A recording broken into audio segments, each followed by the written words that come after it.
Good evening. My name is Johanna Koljonen, and you are watching Crosstalks, a collaboration between two of Sweden's leading universities, Stockholm University and KTH, the Royal Institute of Technology. Please join us in discussing today's topics on Twitter, where our handle is Crosstalks TV and our hashtag is Crosstalks. Healthy, thriving forests are crucial for sustaining life on Earth, but humanity's impact on ecological systems is threatening forests all over the world. Now, this may sound like a fairy tale, but the magic key to a more resilient culture may just be hidden in the very forests we're destroying. Biomaterials from forests can be used to produce new, sustainable and biodegradable materials and vitally help mitigate climate problems. Here to discuss innovative ways to use the forest as a resource are Lars Berglund, Professor, Director of Wallenberg Wood Science Center at the KTH Royal Institute of Technology, Mats Johansson, Professor in Polymer Technology at the Department of Fibre and Polymer Technology, KTH Royal Institute of Technology, and Lucas Dawson, Researcher at the Department of Physical Geography at Stockholm University. Welcome to Crosstalks. Thank you. Lars, what are some of these interesting new materials we can make from very widely spoken forests? I think maybe the biggest recent development is our possibilities to use modern nanotechnology with components from trees. So there's a very strong development in nanocellulose, which I think is going to revolutionize the way we use polymer materials. So nanocellulose, to the complete lame person, this is very small wood pulp? Yes, absolutely. That's a very good way of expressing it. So basically we take the large plant fiber, which is roughly 3 millimeters in length, and we, by different means, disintegrate it to very, very small particles. So small pulp fibers at the nanoscale. Okay, then I'm going to have to ask what is, to you, I'm certain, a relatively stupid question. Why does that make it stronger? It should make it weaker. No, absolutely not, because we are removing the defects. If you have something very small, it is usually much stronger than something that is very big. So, for instance, a cable in a bridge, you don't have one big steel wire, you have thousands of very small wires put together. So if one breaks, it doesn't matter, the whole thing sticks together anyway. So smaller is stronger. Have you brought some examples with you? Yes. So my first example is pretty straightforward. It looks like a rice cookie. Yes. But it's not. It's not rice cookie. It's more the equivalent of styrofoam. So styrofoam is this packaging materials that we're using together with microelectronics, computers. If we could replace petroleum-based plastics with cellulose-based foams, that would have a substantial impact on carbon footprint of our materials, and in the long term, it would have a positive effect on global warming. Well, that's very exciting. Are we far from being able to do that? I mean, this exists, clearly. Yes, and actually the research has been going on for maybe 15 years, but now there are many industrial companies starting to produce nanocellulose, and I'm confident it will be used in the coming years in new products. Very well. Did you bring something else? Yes, I have. So another advantage with these very small fibrils is that we can combine them with other materials. For instance, magnetic particles. So we could make magnetic paper, so basically something like this, where we functionalize the regular paper so that it can achieve new properties. So this one has been used, for instance, as a loudspeaker membrane to make very, very fine loudspeakers. Normally you attach a magnet to a paper membrane, but here we can integrate the magnetic function in the loudspeaker membrane itself. So that's an example of let's say, high-tech applications of the cellulose. So can you talk to me a little bit about the benefits more? So magnetic paper, I'm sorry, but it sounds, so okay, so membranes in loudspeakers, that's one example, yeah. But I have to be fair and say that in many cases, we are, as researchers, we are simply demonstrating new functions, but we don't quite know where the applications are going to be. I mean, that's the way research normally progresses. So we're showing the possibilities, but I think it's very early to say where the big applications are going to be. So really what I'm understanding here is that paper, as we understand it, can be almost anything. We can combine it with we can give it almost any properties. Absolutely. And then maybe the same would go for, well, maybe not wood. No, absolutely. I think that's the next step. We're going to do the same thing to wood. We will introduce new functional components in wood so that wood will have new transparent wood is one thing we're working on now, using the same ideas from here. So no, I'm sorry. Mats, help me. Transparent wood. What? Really? Yes, absolutely. This is true? Yes. Okay. Because you also work with cellulose. Yes, and other wood constituents and so on. And so can you tell us a little bit about what you do? So basically we are in the field of wood-based materials. We're looking into modification of cellulose. So me, Lars, and a lot of other researchers at KTH is currently improving the understanding on how cellulose interacts with the surrounding. And what we can do is really, with this understanding, start to modify a cellulose surface, like the magnetic particles here, for example, and create new possibilities, added value, new functions, and so on. But we also look into other parts from the tree as a resource for future materials. What kinds of things?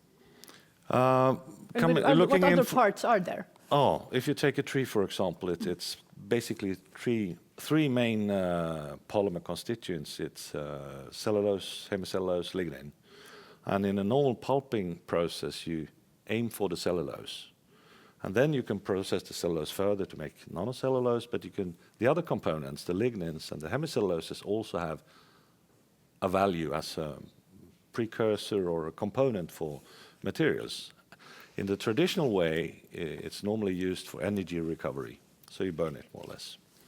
But there's both research and a lot of companies looking in now to see these streams coming out from a pulping industry, can we use them? Can we take part of this, take these components and use them for new applications?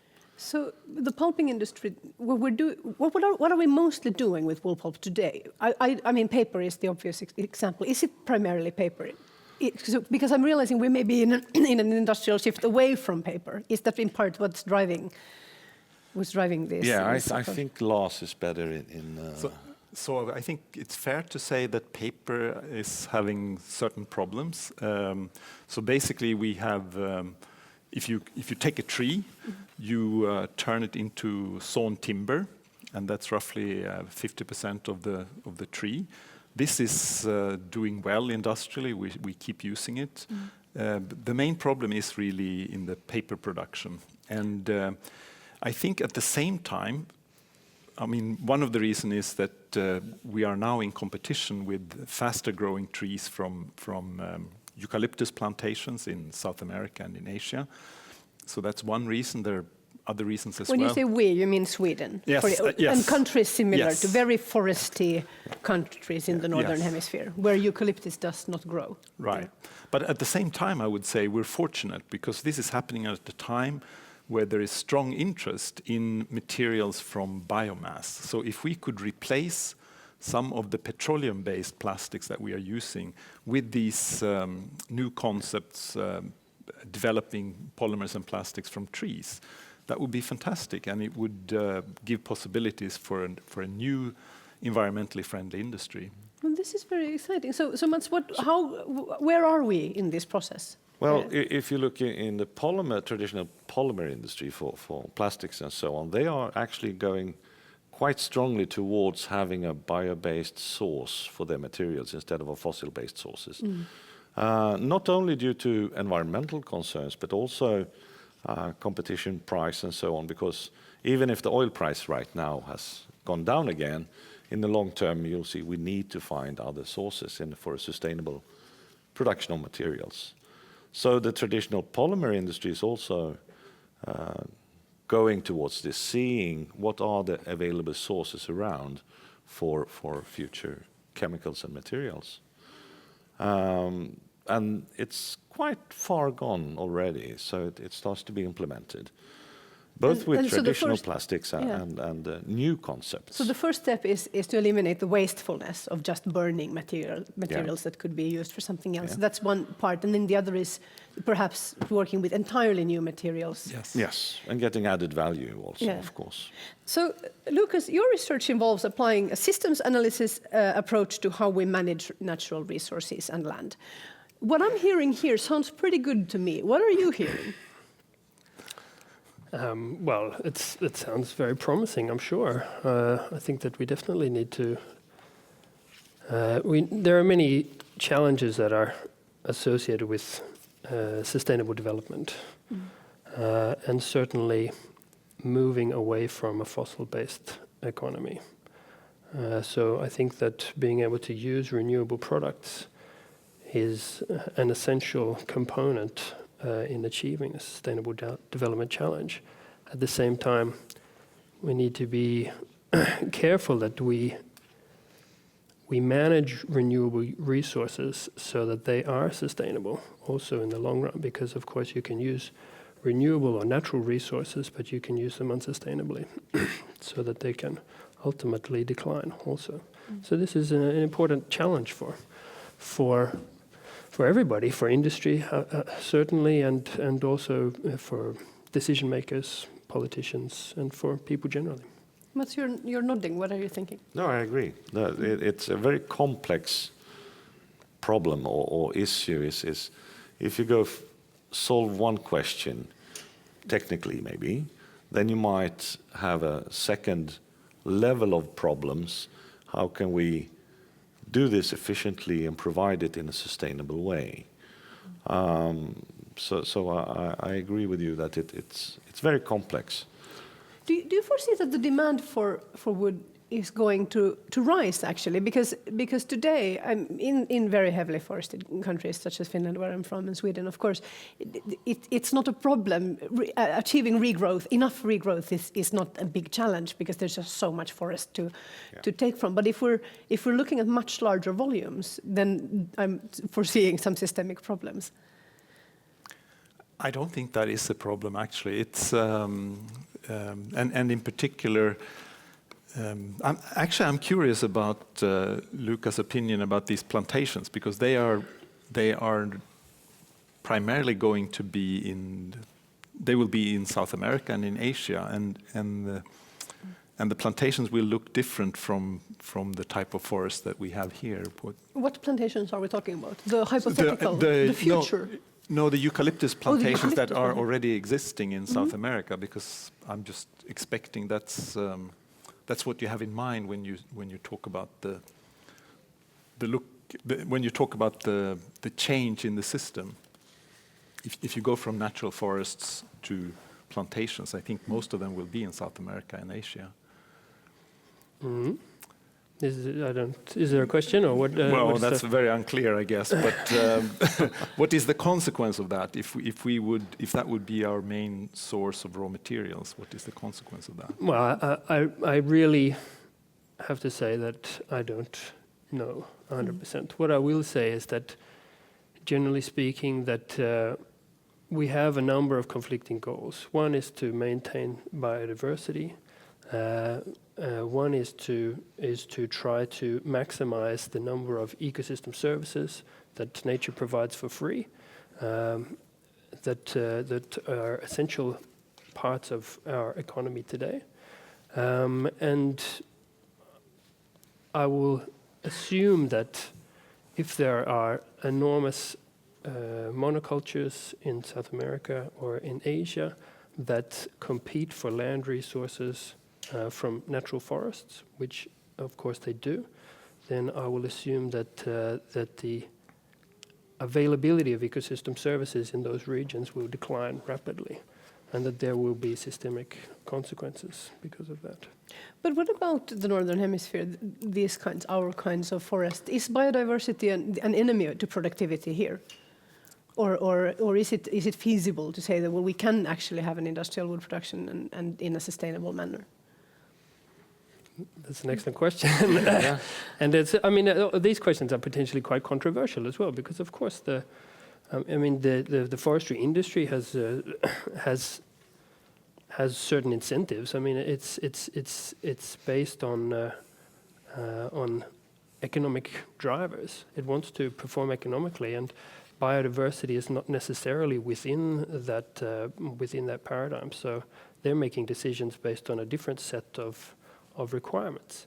But society as a whole has arrived at the conclusion that biodiversity is probably a good concept to manage and to maintain.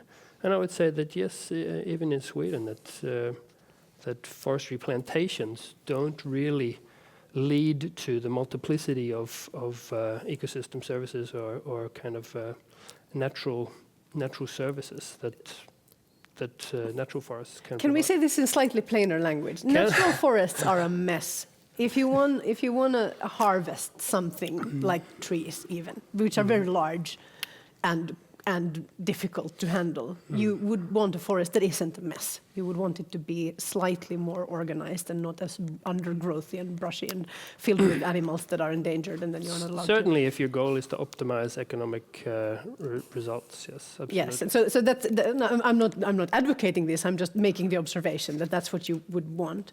So let's see. Do you feel that the forest?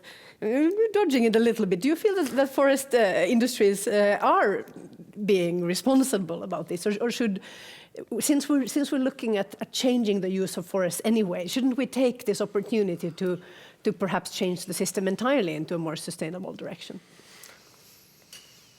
Well, I think that the forestry industry it has made and continues to make some progress towards sustainable production. But those steps so far have been relatively small, and there's still a long way to go. Trying to put you on the spot here, but you're very successfully not being very harsh. So that's good. I don't want to make enemies here on the program. It's nice. It's nice. But if you feel that they're quite bad, you can also say that. That's okay.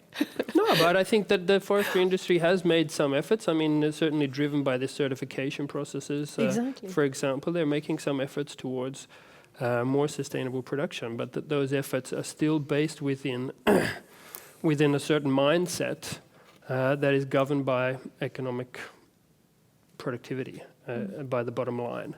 And that, and probably because of that, it's very difficult for them to include or to fully achieve sustainable production, I feel. Let's bring in another voice in this conversation. Now joining us via Skype from Canada is Catherine Cobden, Executive Vice President of the Forest Products Association of Canada. Welcome to Crosstalks. Thank you for having me. So, Catherine, let's bring you into this very polite debate from your perspective. Let's start with innovations. What are the most interesting areas where innovation is happening in the forest industry right now? Well, I think your panelists have done an excellent job of talking about the technological innovation that's been going on in the forest sector globally that is extraordinarily exciting, from breaking wood down to small nanoparticles right through to large new building construction systems, tall wood buildings, new materials, etc. So I think we've covered that quite well. What I wanted to add into that particular part of the innovation discussion was it's not just the product innovation that's exciting, but it's the market or the business innovation that goes along in parallel with that. And what I mean by that is the process of how we're doing innovation. And that we're bringing in, for example, cross-disciplinary inputs that, by the way, speak to the question we were just, you were beginning to debate very gently, of sustainability and all the way through to what does the consumer want? Where's the market need that these new product revolutions can actually supply and support? So I find that a very interesting innovation in and of itself, is the very process of how we're doing that innovation.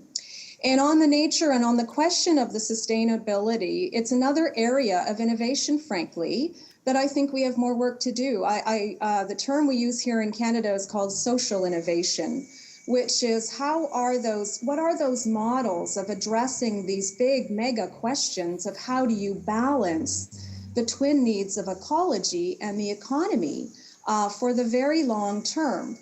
And so in that area, it's also very exciting, and we have our own example here in Canada, something called the Canadian Boreal Forest Agreement, where we're trying to chart a new course of how we do management on the ground. What kinds of things does that entail? Well, it entails everything from looking at how do you balance ecology and economic growth and embrace this sort of, this new economy, this transition to this renewable economy. So we work now at a much more regional level with environmental organizations. So those folks that have been very successful in criticizing practices in the marketplace, we invite them in to the table and working jointly with us. How do we do things better? So it's looking really and with a fine-tooth comb on the forest management practices in a given area. Well, that's really interesting to say. Well, we're to combine, for instance, environmental activists with the industry to bring people to the same table, and that connects a little bit to what you were saying before about cross-disciplinary input. I'm always going to have to ask about that as well. What does that mean in practice? It means private companies in collaboration with universities, or how does this work? Or is all of the R&D happening in the private sector? Actually, are you asking me? Yes. Oh, yeah. Sorry, Catherine. Yes. Yeah. Sorry, I can't see you. Absolutely. In fact, I think that's the new model is not just interdisciplinary collaboration, but collaboration that breaks through all the barriers of the silos of government research, academic research, private sector research. I am seeing in the Canadian context some of the best minds from all of these different venues coming together to try to address these complex issues. Does this sound familiar, Lars and Mats? Yes. Is this reflected in how we're working here or how you're working at KTH? Well, at least in the research part, it's definitely true. I mean, the Wallenberg Wood Science Center is basically based on that idea. We bring in researchers from different fields, and I think if you're going to introduce wood-based components into advanced materials products, you need competence from all branches of the materials disciplines, and that's actually what we're doing. And it is a skill, actually. It's not something you can just start doing. You need to work on it for a while before this is in operation. And I think this is the kind of skills that the companies will be looking for also when they hire young researchers and engineers. Interdisciplinary capability to speak with people from other fields. That's the skill set. Absolutely. Mm. Identifying the needs or finding new solutions in the interfaces between different disciplines. I think it's a matter of communication to a large extent, I would say. Yes. To be able to communicate. Catherine, sorry, yes, Catherine. Structure as well. Formalizing a cross-disciplinary structure between our universities, our industries, our governments is something that we're working very hard on here in Canada. We're establishing frameworks of where we feel innovation needs to take place in the most urgent way. And then we're inviting the research community. So we're trying to create sort of the vision of innovation and what needs to happen, and then reaching out to all these various segments of our broad research society and inviting them to participate with us in solving these problems. So that really helps to advance the communication, if you will. Yes, I was thinking, and I apologize if this question is rude, but do you ever feel that the forest has an image problem? Because there is something that's, I find it quite difficult to parse this idea of the high-tech environment that is the forest. It comes across, it's a little bit strange. Is this something that you come across in your work? I think it's much easier to recruit students and researchers to an area where you are focusing on using material components in advanced new materials. That's much more interesting than becoming a small piece in a large machinery for an industrial process that has been in existence for 50 years. So these are exciting times, and it's much easier also for industrial companies to recruit engineers to their research labs. Mats, you're agreeing? Yes, completely. I think there's a change, a rather dramatic change in attitude. You need to see, you're not following one traditional line, you're just looking outwards in several directions. And we're not sure where this will end. So there's sort of a search all over. Where will we have the future opportunities, possibilities in new application areas? We saw this foams or membranes or totally new disciplines that's not been considered by the traditional forest industry. So it's a changing time, I would say. Do you see what I mean? That in the wider culture, there's been this idea of modernity, which has certainly in the Nordic countries, and I suspect Canada is quite similar, that this idea that being contemporary or being future-oriented is about leaving the forest, so to speak, sometimes quite literally for the cities and so on. So this idea, and that this has led to very unsustainable practices, because you don't have to care very much about something that is in our past. It's not in our past; it's in our geographical everywhere. It's in our vicinities. But is there a cultural shift happening here because of the environmental concerns, where the cultural role of the forest is changing? I don't know, Lucas, do you have any input on that? Absolutely. I think that's probably very true in a number of ways. I certainly think that we're rediscovering some of the cultural values that are associated with forestry, along with a number of other values that obviously that the forests provide for us that are not simply connected with wood as a product, or even with some of these future products, but that the forest produces a lot of different values for a lot of different stakeholders. I'm very interested to hear from Catherine's talking about how Canada is trying to involve a number of different stakeholders in decision-making frameworks.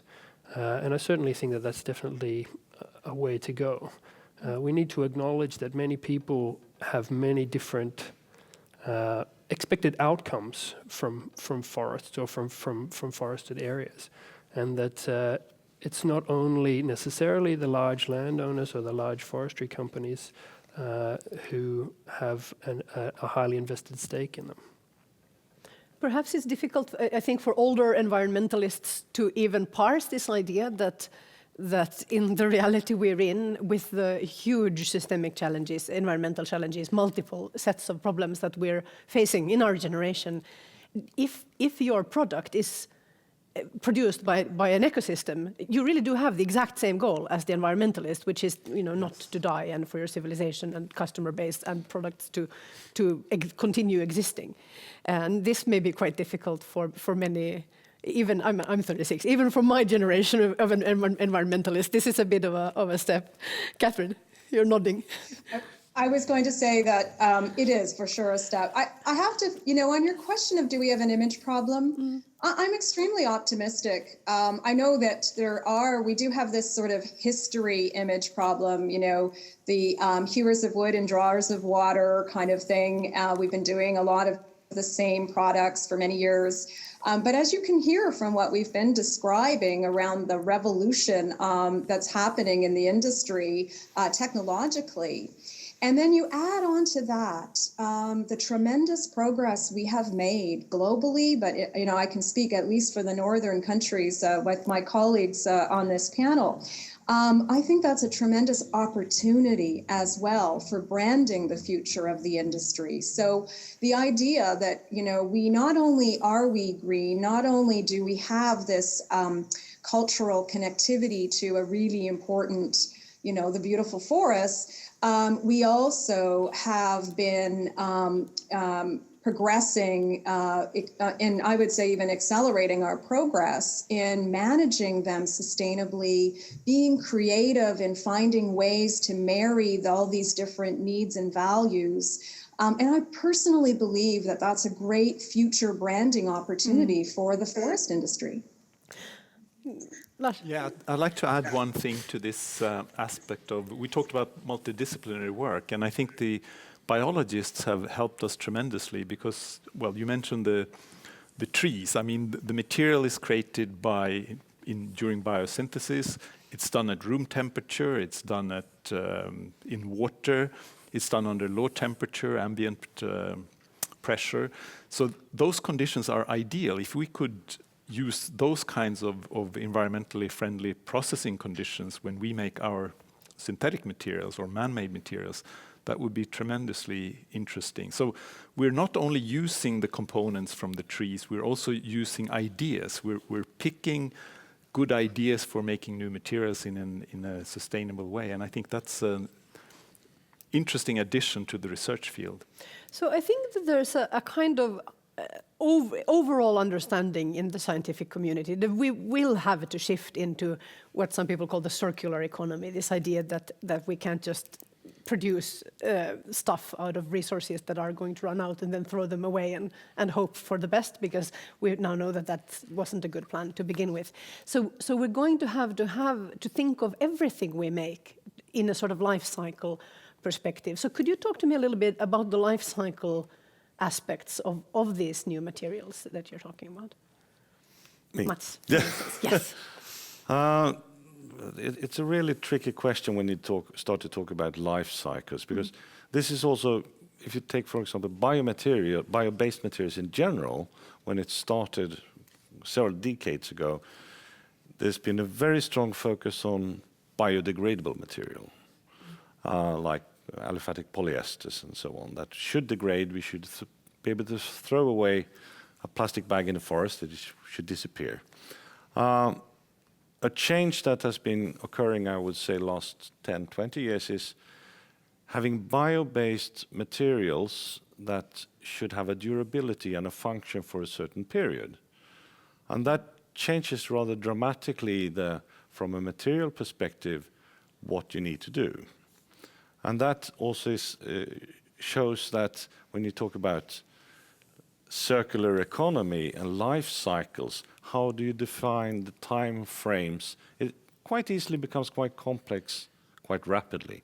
So I don't think there's a single answer to this, but I think what we are, by expanding these thoughts of a bio-based or circular economy and putting all these type of parameters into the system, we will not have one solution, we will have many, depending on what type of uses we'll have.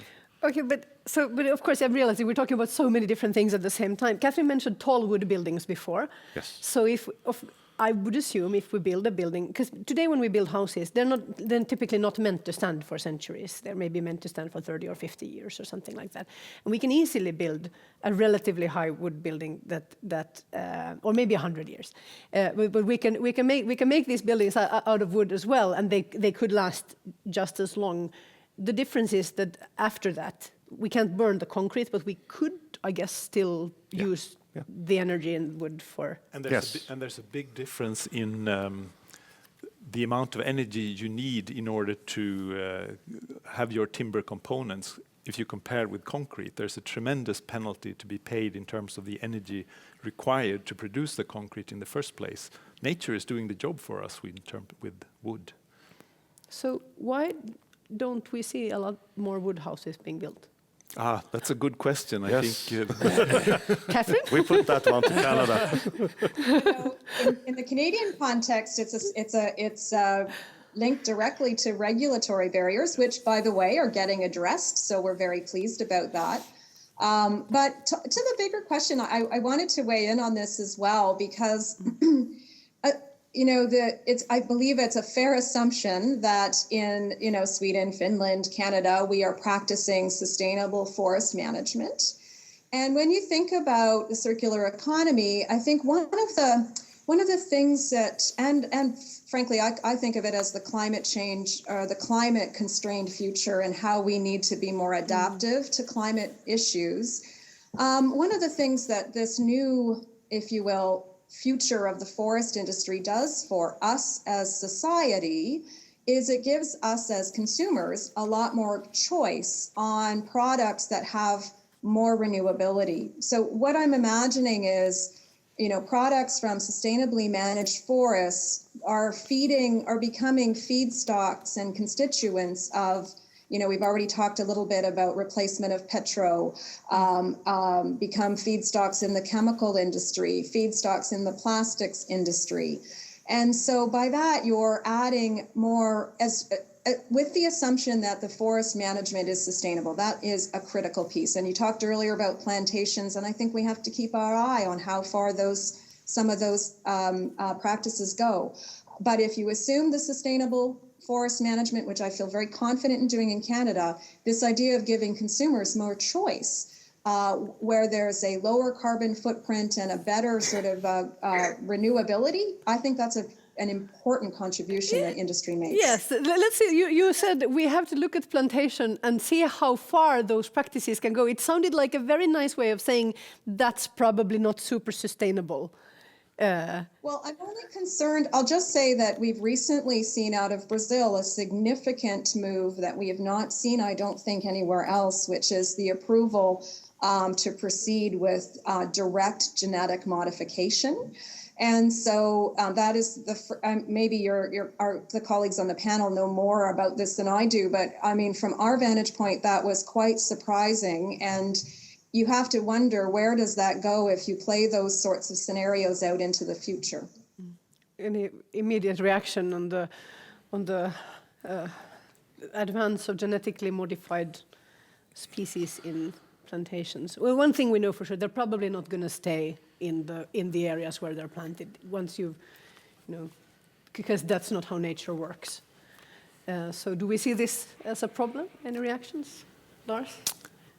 Well, there's already clones that are used in South America. So in other words, instead of having a forest full of individual trees, they are genetically the same. So transgenic trees is a step along the same direction. I think it's, well, to me it's, I don't have the whole picture. I don't think I can answer that question. Lucas? I mean, it seems to me to be a fairly logical step from the forestry industry, because it's one more optimization process in trying to generate as much product for as low cost as possible. So I mean, it doesn't seem to be illogical. It's just the consequence of the system as it's structured today.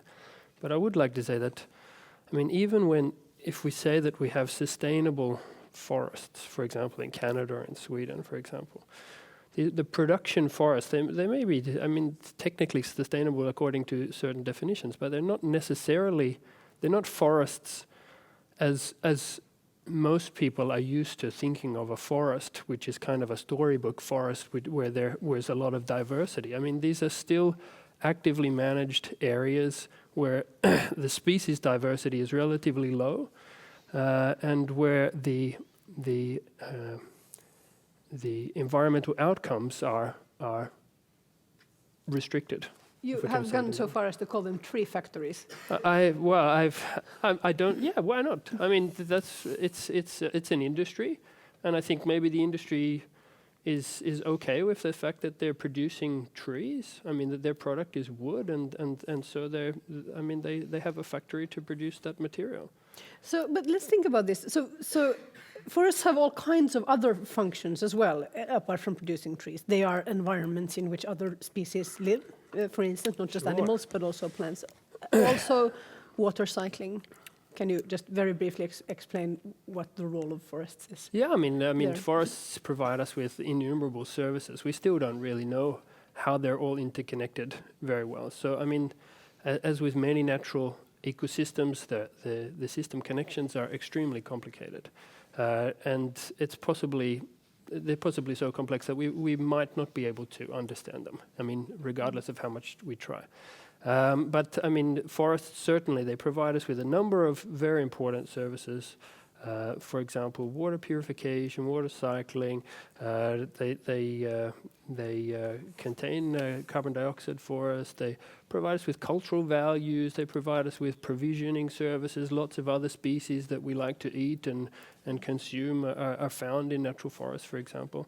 And that the provision of these kinds of services is limited in production forest.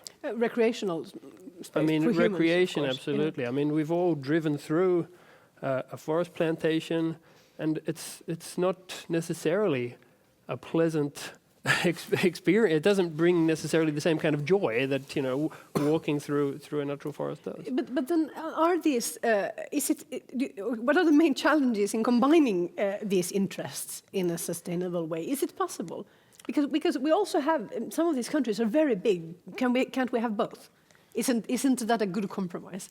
Or yeah, I mean, it's not up for me to decide. It's up to everybody who has a stake in the landscape to decide for themselves. And I think that, I mean, I certainly agree that the economy is an important factor in our lives, but it's not the only factor, and it has certainly a kind of a dominant role in our decision making processes today, and perhaps we need to question whether that is still relevant going into a kind of long-term sustainable future.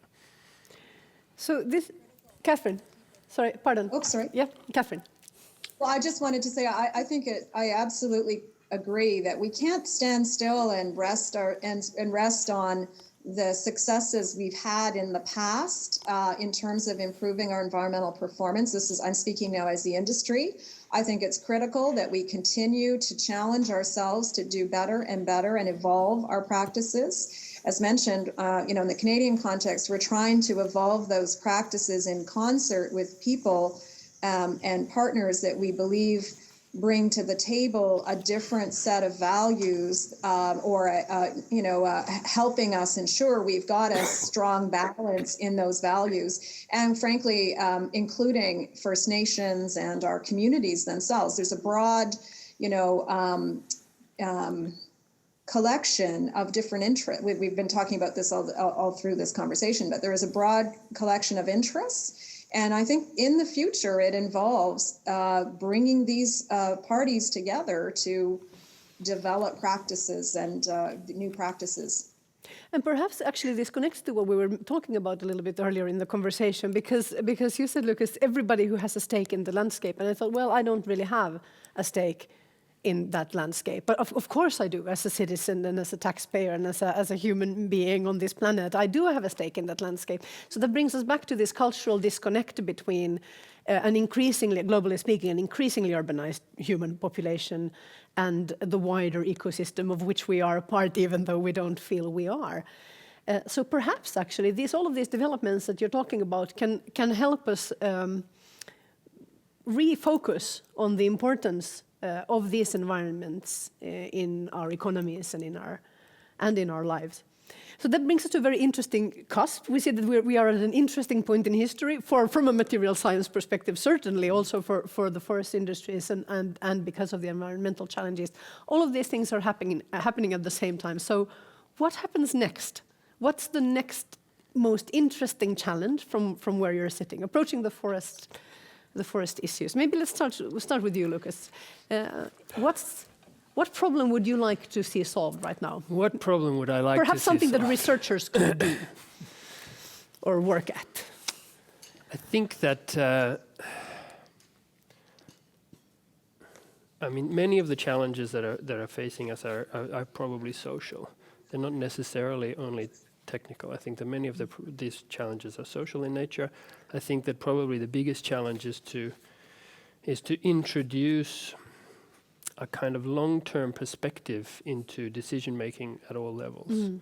And I think that that's really the core challenge of sustainable development.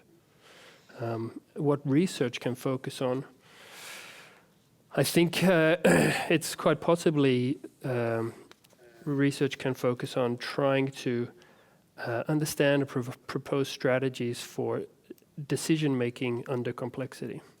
Mm.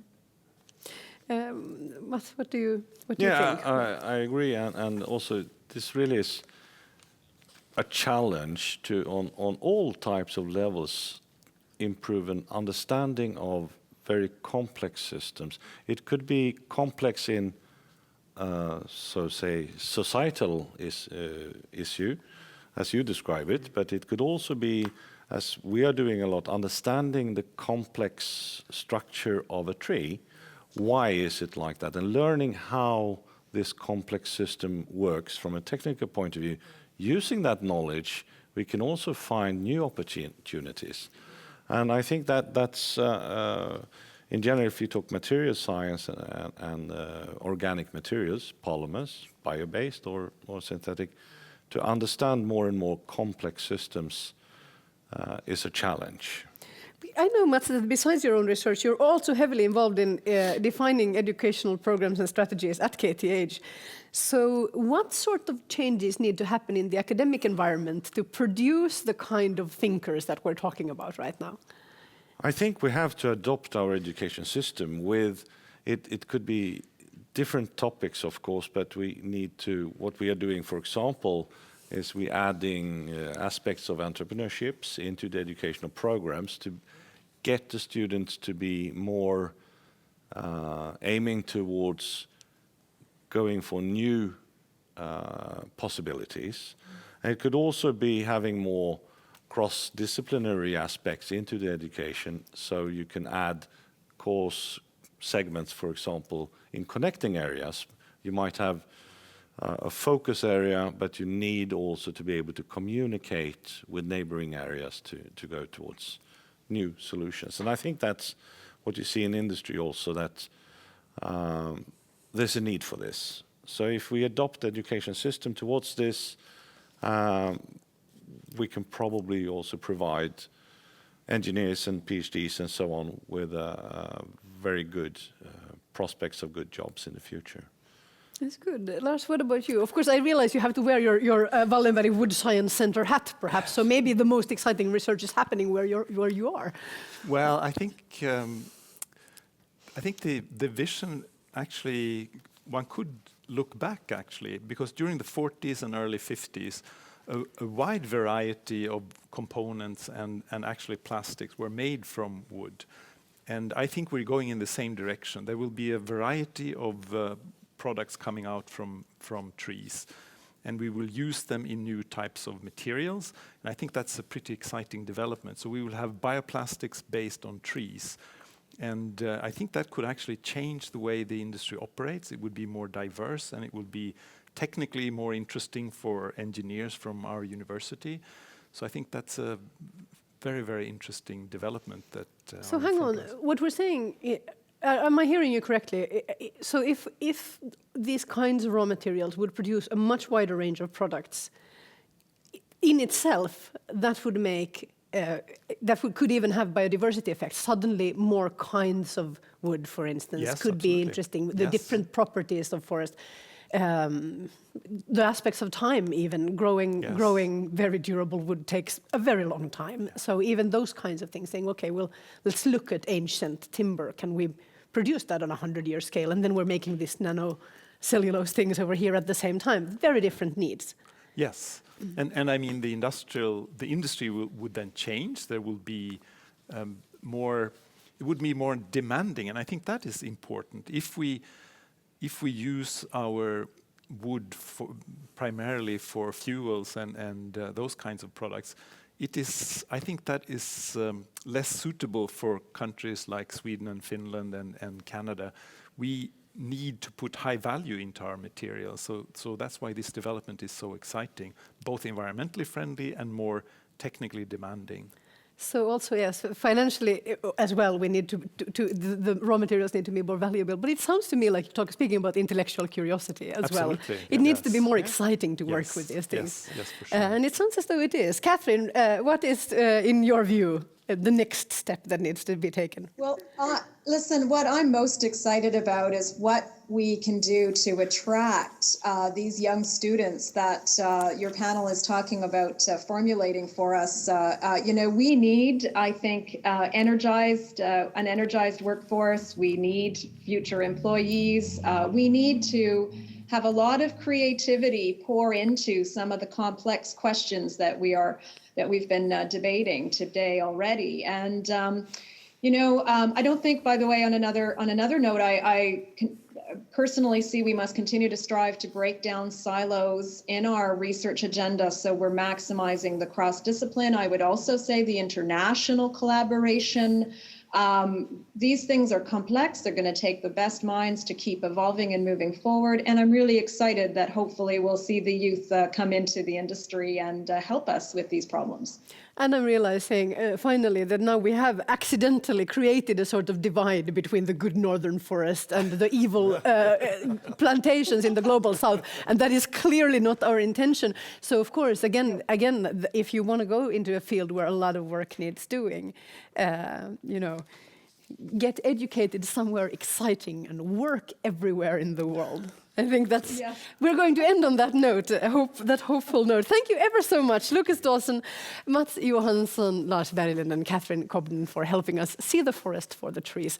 Crosstalks will be back in a month with more great minds and intelligent discussions. Be sure to check in at crosstalks.tv for updates on topics and guests. And for now, be safe and be brave.